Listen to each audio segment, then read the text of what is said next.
நியூசிலாந்துல கடந்த 2 நாளா பயங்கரமான சூறாவளி. அந்த சூறாவளிக்கு பேரு டேம்னு வச்சிருக்காங்க. ராம் இல்லைங்க, டேம். ராம் வந்து எங்க வீட்ல இருக்க சூறாவளி. இது நியூசிலாந்துக்கு வந்திருக்க சூறாவளி. வாங்க இந்த சூறாவளியோட தாண்டவாட்டத்தை பார்க்கலாம்.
இந்த சூறாவளி கொஞ்சம் பயங்கரமாகவே வந்திருக்கு. இந்த வீடியோஸ் பார்த்தாவே உங்களுக்கு தெரியும்.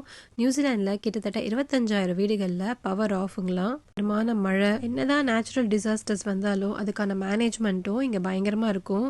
பவர் ஆஃப் ஆனால் உடனே சரி பண்ணுறது, ரோட்டில் எங்கேயுமே தண்ணி தேங்காமல் பார்த்துக்கிறது, அப்படி இந்த மாதிரி தண்ணி தேங்கினா அதை உடனே சரி பண்ணுற மாதிரி நிறைய மெஷர்ஸ் எல்லாம் உடனே எடுப்பாங்க. போட் சர்வீஸ் எல்லாம் ஸ்டாப் பண்ணிட்டாங்களாம். அதே மாதிரி ஒரு சில ஃப்ளைட்டுங்களையுமே ஸ்டாப் பண்ணிட்டாங்களாம்.